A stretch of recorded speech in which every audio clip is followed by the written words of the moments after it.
Hello everyone, this is Saida Khatun Noori. Welcome back to GTN classes. हमारा जो class 12 का chapter 5 है, आज उसकी लास्ट वीडियो है। तो इस लास्ट वीडियो में बहुत छोटा ही सा टॉपिक है, दैट इज क्रोमोसोमल डिसऑर्डर। जब हमने पीछे वीडियोस में आपको बताया था कि जो जेनेटिकल डिसऑर्डर्स होते हैं उनको आप दो ग्रुप में क्लासिफाई कर सकते हो। एक है आपका मेंडेलियन और एक है आपका क्रोमोसोमल। तो मेंडेलियन हमने डिस्कस कर लिया है and हम उम्मीद करते हैं that you have seen all the videos. अब हम आते हैं क्रोमोसोमल डिसऑर्डर्स पे। तो क्रोमोसोमल डिसऑर्डर में बेसिकली हमें यही तीन डिसऑर्डर पढ़ने हैं, डाउन्स, क्लेनफेल्टर्स एंड टर्नर्स। तो इनको पढ़ने से पहले मैंने यहाँ इनका कुछ पॉइंट लिखा हुआ है। उनको पढ़ने से पहले एक आध छोटे छोटे टर्म्स हैं, आप उनको क्लियरली समझ लो, उसके बाद हम आपको ये तीनों डिजीज बता देंगे। ठीक है। देखो, जब आपने जेनेटिकल डिसऑर्डर्स में मेंडेलियन डिसऑर्डर पढ़ा था तो उसमें आपने पढ़ा था कि जो जीन्स होते हैं उनमें या तो म्यूटेशन हो जाता है या ऑल्टरेशन हो जाता है या डिलीशन हो जाता है, जिसकी वजह से जीन की एक एलील या दोनों एलील डैमेज हो जाती हैं, अपना फंक्शन खो देती हैं और ओवरऑल जीनोटाइप से फिनोटाइप बदल जाता है। ठीक। यहाँ पास आपने जब क्रोमोसोमल पढ़ा तो क्रोमोसोमल डिसऑर्डर्स में क्या होता है, क्रोमोसोम्स के नंबर में अल्टरेशन हो जाता है। क्रोमोसोम्स क्रोमोसोमल नंबर्स ऑल्टर करते हैं। ऑल्टर करने का मतलब क्या है, या तो क्रोमोसोम का नंबर बढ़ जाएगा या क्रोमोसोम का नंबर कम हो जाएगा। जैसे ह्यूमंस में आपका जो नॉर्मल क्रोमोसोम नंबर है वो है 46, बट कुछ डिजीजेस ऐसी होती है जिसमें ये 46 से 45 हो जाता है, कम हो जाता है। कुछ डिजीजेस ऐसी होती हैं जिनमें ये 46 से 47 बढ़ जाता है, ऐसा होता है। ठीक। अब ये क्यों होता है, ये जब आपने मियोसिस पढ़ी थी या माइटोसिस पढ़ी थी तो उसमें आपको पता है कि सेल डिवीजन होता है, तो उसमें इक्वेटोरियल जो प्लेट होती है, इस तरह से सेल डिवीजन के टाइम जो इक्वेटर प्लेट होती है यहाँ पास आपके सारे क्रोमोसोम्स आके जुड़ जाते थे। जुड़ इन द सेंस कि आके यहीं अलाइन कर जाते थे और फिर वो यहाँ से सेग्रीगेट करते थे। तो इसका आधा हिस्सा इधर आता था, अगर मियोसिस की हम बात करें तो इसका एन हिस्सा इधर और एन हिस्सा इधर आता है और गैमेट्स का फॉर्मेशन हो जाता है।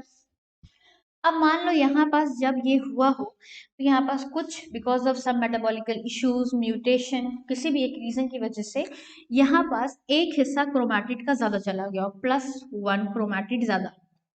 तो अब जब एक क्रोमैटिड ज्यादा गया तो इसकी वजह से जो सेल बनेगी, जो गैमीट बनेगा या उस गैमीट का फ्यूजन किसी दूसरे उससे होगा, तो ओवरऑल जो यहाँ पास सेल बनेगी उसका जो, मैं यहाँ आपको डायरेक्ट सेल की बात कर रही हूँ, ठीक है, मतलब जाइगोट की बात कर रही हूँ या डिप्लॉइड सेल की बात कर रही हूँ अभी, क्योंकि हमारा यहाँ कंसिडर टोटल क्या है, क्रोमोसोम नंबर से है, तो हम डिप्लॉइड कंडीशन की बात कर रहे हैं। तो यहाँ पास मान लो माइटोसिस हुआ तो यहाँ आपका N2N आया, यहाँ 2N आया, यहाँ 2N, यहाँ 2N आया, और ये मियोसिस में भी हो सकता है, तो यहाँ आप N और N कर दोगे तो वो गैमेट्स बन जाएंगे। मेन पॉइंट ये है कि यहाँ एक एक्स्ट्रा क्रोमैटिड आ जाएगा, तो उसकी वजह से क्या हुआ, यहाँ एक एक्स्ट्रा क्रोमोसोम आ गया। अगर मान लो ह्यूमन का एग्जाम्पल हम लेते हैं तो ह्यूमन में हमें पता है कि 46 टोटल उनके क्रोमोसोम्स होंगे, प्लस एक क्रोमोसोम एक्स्ट्रा हो जाएगा तो 47 कंडीशन हो जाएगी। और जाहिर सी बात है जब इस तरह का होगा तो नीचे की तरफ एक कम हो जाएगा ना, -1 1 हो जाएगा।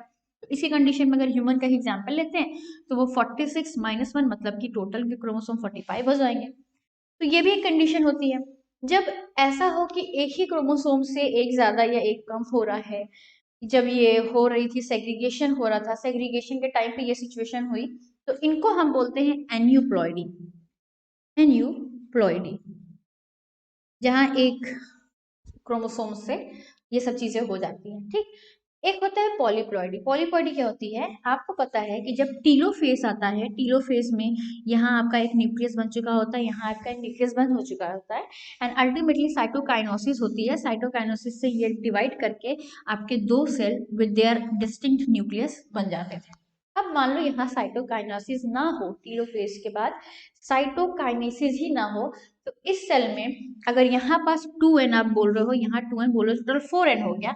और अगर हम मियोसिस की बात करें, क्योंकि मेनली मियोसिस को कंसिडर करना है हमें, तो आप यहाँ अगर N है, यहाँ N है, तो ओवरऑल ये जो गैमीट का फॉर्मेशन कर पाएंगे, मतलब जो एक सेल बनेगी उसमें डबल नंबर के क्रोमोसोम्स मौजूद होंगे, कंप्लीट सेट ऑफ क्रोमोसोम मौजूद होगा। अगर नहीं समझ में आया तो ह्यूमन का एग्जाम्पल ले लो। अगर मान लो ह्यूमन का केस है, यहाँ पास आपको पता है कि टीलोफेज के बाद अगर हम माइटोसिस कंसिडर कर रहे हैं तो यहाँ पे 46 क्रोमोसोम होगा और यहाँ भी 46 क्रोमोसोम होगा। ठीक है, माइटोसिस हम कंसिडर कर रहे हैं, यहाँ भी 46 है, यहाँ भी 46 है। तो टीलोफेज के बाद साइटोकाइनेसिस हुई नहीं, इनके जो मेम्ब्रेन होते हैं वो डिसॉल्व कर जाते हैं, तो total set of chromosome same रह जाता है। इसका मतलब ये 2n से मॉडिफाई करके ये 4n हो गया, तो जो टोटल नंबर ऑफ क्रोमोसोम है वो जस्ट डबल कर गया, ये हो गया। और अगर इस चीज को आप मियोसिस में देख लोगे तो आपको पता है कि n होना चाहिए, लेकिन n की बजाय क्योंकि साइटोकाइनेसिस नहीं हुई तो n से वो 2n हो गया, तो भी आपका क्या हो गया, जस्ट डबल कर गया। तो ऐसी कंडीशन को हम पॉलीप्लॉइडी बोलते हैं। पॉलीप्लॉइडी वो होती है जहां पास entire set of chromosome repeat कर जाता है, पॉलीप्लॉइडी। और एनीप्लॉइडी में क्या होता है, आपका एक ही कोई क्रोमोसोम रिपीट कर जाता है, या एक ही कोई क्रोमोसोम होता है जिसमें यहाँ क्रोमैटिड एक्स्ट्रा चला जाता है, ठीक। तो एनीप्लॉइडी पॉलीप्लॉइडी क्लियर हो गया। फिर दो छोटे छोटे टर्म्स हैं, एक है आपका मोनोसोमी, एक है आपका ट्रायोसोमी। इसको अभी हमने जो एनीप्लॉइडी पढ़ा उससे आपको रिलेट करना है।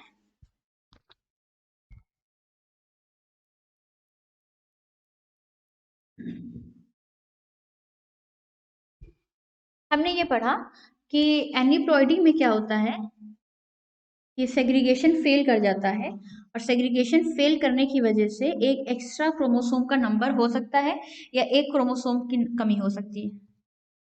मान लो ह्यूमन है, तो ह्यूमन में टोटल 46 है, उसमें एक कोई क्रोमोसोम एक्स्ट्रा बढ़ गया, तो हम बोलेंगे ये आपका ट्रायोसोमी का कंडीशन, सॉरी रियली सॉरी, यहाँ आपके आपने बोला कि टोटल 46 है, एक कोई क्रोमोसोम बढ़ गया, तो ये कंडीशन आपकी कहलाती है ट्राइसोमी। और यहाँ पास आपका क्या है, एक कोई क्रोमोसोम कम हो गया, तो ये हो गया मोनोसोमी। देखो जब ये कम हुआ होगा तो ऐसा तो नहीं है ना कि मतलब हम काउंट नहीं कर सकते, क्योंकि ह्यूमन में हमने जो क्रोमोसोम को पोजीशन दे रखी है, first second third fourth fifth ऐसे कर करके हम देते हैं। तो अगर हम पेयर की बात करें तो हमने ह्यूमंस में 23 पेयर डिसाइड करके रखे हैं। तो इसमें मान लो 21st पेयर जो है उसमें आपने उसको क्रोमोसोम को ए और ए से बोला है, उस क्रोमोसोम, ये क्रोमोसोम है, आप इसको जी से रिलेट मत करना। तो आपने कहा कि जो 21st क्रोमोसोम है, आपको पता है कि क्रोमोसोम होमोलोगस रहते हैं, पेयर में मौजूद होते हैं, तो एक मैटरनल होगा एक पैटर्नल होगा, तो उस इंडिविजुअल में ये दो क्रोमोसोम मौजूद हैं। तो ट्राइसोमी में क्या होता है, एक एडिशनल क्रोमोसोम आ जाता है, तो आप बोलोगे 21st क्रोमोसोम की ट्राइसोमी हो गई। इसको आप ऐसे बोलोगे, ट्राइसोमी ऑफ 21st क्रोमोसोम। इससे ये क्लियर हो गया कि जो 21st वाले क्रोमोसोम सेट थे उसमें दो क्रोमोसोम की बजाय अब 3 क्रोमोसोम हो गया, और इसकी वजह से अल्टीमेटली आपको पता है फिनोटाइप ऑल्टर करेगा ही करेगा, क्योंकि क्रोमोसोम पे जीन मौजूद होते हैं, और जब भी जीन में ऑल्टरेशन आएगा फिनोटाइप में ऑल्टरेशन आने की चांसेस रहती ही रहती है, ठीक। ये हो गया। फिर मोनोसोमी देखें, तो मोनोसोमी का मतलब ये होता है कि एक कमी हो जाए। हमने बोला ना 46 माइनस, ओ गॉड, 46 - 1, ठीक। तो एक कम हो जाए। अब मान लो हम 21st का एग्जाम्पल ले लेते हैं, तो 21st में हमें पता है इनिशियली नॉर्मल कंडीशन में दो क्रोमोसोम है जिनको हमने ए और ए से रिप्रेजेंट कर दिया। हमने कहा कि मोनोसोमी हो गई, तो मतलब एक इसका फंक्शन खो चुका है, डैमेज हो गया है, या खत्म हो गया है, या सेग्रीगेट करके नहीं आया है, तो आप बोलोगे ए और जीरो। जब नहीं है तो उसको जीरो से रिप्रेजेंट करोगे, तो आप यहाँ बोलोगे monosomy of 21 chromosome, 21st chromosome. यहाँ पास 21st क्रोमोसोम सेट की मोनोसोमी हो गई है, इसका मतलब उसमें से एक क्रोमोसोम खत्म हो गया, वहां बस एक ही क्रोमोसोम है। तो इस कंडीशन में ओवरऑल क्रोमोसोम नंबर कम हो जाएगा, 46 से क्या हो जाएगा 45 हो जाएगा, और इस कंडीशन में टोटल क्रोमोसोम नंबर बढ़ जाएंगे, 46 से 47 हो जाएगा। तो मोनोसोमी ट्रांसोमी भी आई होप क्लियर हो गया होगा। तो अब जो हमको बेसिकली देखना है वो बहुत छोटा है, क्रोमोसोमल डिसऑर्डर बहुत छोटा है, इसमें आपको यही 3 डिसऑर्डर्स देखने हैं, और इसके जो छोटे छोटे पॉइंट्स हैं वो मैं आपको जल्दी जल्दी बता देती हूँ।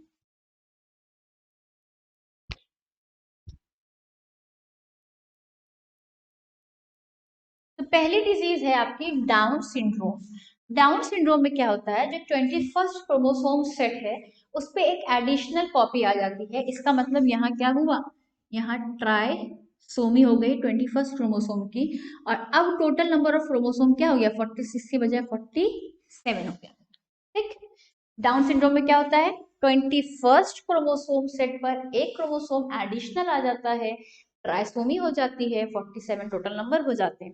सिम्टम्स क्या होते हैं, क्या होता है इसमें, इसमें डाउन सिंड्रोम में जो डिजीज अफेक्टेड पर्सन होता है उसका हेड मतलब काफी छोटा और राउंड रहता है, उसकी हाइट काफी कम रहती है, मेंटल रिटार्डेशन रहता है, उसकी टंग काफी बड़ी रहती है और बीच में एक डिस्टिंक्ट लाइंस दिखती हैं क्लियरली।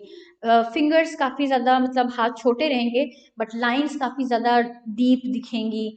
हमारे इस पे आप देखते हो कि कम ही फोल्ड्स होते हैं, उनके फिंगर्स में फोल्ड्स बहुत होते हैं, उनका हार्ट कॉन्जेनिटल होता है और मेंटली रिटार्डेड होते हैं, उनकी हाइट स्मॉल होती है, हेड छोटा होता है, फोर हेड छोटा होता है। तो ये होते हैं डाउन सिंड्रोम के सिम्टम्स। ठीक, अब आते हैं क्लिनफिल्टर सिंड्रोम पे। क्लिनफिल्टर सिंड्रोम में क्या होता है कि इनिशियली आपको पता है कि एक नॉर्मल ह्यूमन मैन जो होगा उसका आप बोलते हो कि उसमें 22 आपके ऑटोसोम रहेंगे प्लस एक लास्ट पेयर ये रहेगा, 22 पेयर्स रहेंगे और एक लास्ट ये रहेगा जिसको आप सेक्स क्रोमोसोम बोलते हो। ठीक है, तो क्लिनफिल्टर सिंड्रोम में क्या होता है, एक एडिशनल कॉपी आ जाती है एक्स की। ठीक, एक एडिशनल कॉपी आ जाती है एक्स एक्स की। तो इसकी वजह से क्या होता है कि जो क्लिनफिल्टर सिंड्रोम के जो सफरर होते हैं, जो डिजीज पर्सन होते हैं जिनमें ये डिसऑर्डर होता है, उनमें फीमेल कैरेक्टर्स डेवलप होने जाते हैं। मेल कैरेक्टर तो रहते हैं, ओवरऑल वो मेल हैं, मैस्कुलाइन हैं, बट उनमें बिकॉज ऑफ एक एडिशनल एक्स उनमें फीमेल कैरेक्टर्स का डेवलपमेंट हो जाता है। और फीमेल कैरेक्टर का डेवलपमेंट होने में कौन कौन से कैरेक्टर ज्यादा दिखता है, उनमें ब्रेस्ट का फॉर्मेशन होने लग जाता है और बायोलॉजिकली उसको एक टर्म दिया जाता है गायनेकोमास्टिया। ये एक डिजीज कंडीशन होती है। इस डिजीज कंडीशन में जो सफरर होते हैं, दैट इज क्लिनफिल्टर सिंड्रोम में जो सफरर होते हैं उनमें ब्रेस्ट का फॉर्मेशन या ब्रेस्ट का डेवलपमेंट हो जाता है। ठीक, फिर आपकी लास्ट आती है दैट इज टर्नर सिंड्रोम। इसमें आपका जो क्रोमोसोम होता है एक्स वाई, ये फीमेल्स में होता है, जैसे ये आपको मैंने बताया मेल्स में है, तो ये आप इसको बोल सकते हो कि फीमेल्स कंसिडर करो। आपको पता है कि इनिशियली फीमेल में एक्स एंड एक्स होता है बट यहाँ क्या होता है कि एक्स क्रोमोसोम एक खत्म हो जाता है, मोनोसोमी हो जाती है। तो इसकी वजह से उनका जो ओवरऑल फीमेल कैरेक्टर है वो बहुत कम हो जाता है, उनकी ओवरीज रूडिमेंट्री हो जाती हैं, वो स्टेराइल हो जाती हैं, they are not able to reproduce. ठीक, इस तरह की फीमेल्स कैसी हो जाती है, स्टेराइल हो जाती है, क्योंकि इनमें इनकी जो ओवरीज होती है वो अपना फंक्शन खो चुकी होती है और जब एग का फॉर्मेशन ही नहीं होगा तो वो रिप्रोडक्शन नहीं कर सकती। तो बस आपको क्रोमोसोमल डिसऑर्डर में इतना ही करना है अकॉर्डिंग टू योर सिलेबस। यही 3 चीजें थी जिन्हें देखना है। आप इनका स्क्रीनशॉट लेना चाहो तो ले लो, क्योंकि ये जो क्रोमोसोम के नंबर्स होते हैं, ये एडिशन हुआ है कि डिलीशन हुआ है, ये देखना काफी जरूरी होता है। एंड ये जो टर्म लिखा है गायनोकोमेस्टिया, ये भी काफी इंपॉर्टेंट है नीट के पॉइंट ऑफ व्यू से भी और आपके बोर्ड्स के भी। एक आध मार्क्स में ये जरूर पूछ लेते हैं कि व्हाट इज गायनोकोमेस्टिया, या फिर क्लिनफिल्टर सिंड्रोम में क्या क्या देखने को मिलता है, क्या सिम्टम्स होते हैं। तो इस तरह से क्वेश्चंस आते हैं। तो फाइनली आपका ये चैप्टर खत्म हो गया। काफी लंबी जर्नी रही for this chapter, but overall ये चैप्टर भी काफी अच्छा है, इंटरेस्टिंग है। ना सिर्फ आपके एजुकेशन पॉइंट ऑफ व्यू से मतलब आपके बोर्ड्स, बल्कि आपकी ओवरऑल लाइफ से भी रिलेटेड था ये। तो आई होप आपको अच्छा लगा होगा। तो बस अगर अच्छा लगा तो इस वीडियो को लाइक कर दें, हमारे चैनल को अभी तक नहीं सब्सक्राइब किया है तो फौरन से सब्सक्राइब कर दें। एंड इस चैनल से please stay tuned with our channel, क्योंकि हम रेगुलरली वीडियोस बनाते जा रहे हैं, अपलोड करते जा रहे हैं, क्योंकि हमारा जो मोटिव है वो ये है कि हम विद इन टाइम आपका सिलेबस कंप्लीट करा दें। और जितने भी बच्चे हैं जिन्हें बिकॉज ऑफ लॉकडाउन बहुत सारा चीज़ें उन्हें फेस करनी पड़ी, बहुत सारी प्रॉब्लम फेस करनी पड़ी है, तो इनकी इस प्रॉब्लम को हमारा मकसद, सोल मोटिव ही यही है कि हम क्या करें, उनकी इस प्रॉब्लम को रिजॉल्व कर सकें। तो we are trying our best. बस आप हमें सपोर्ट करते जाएं और चैनल को सब्सक्राइब करते हैं। Thank you.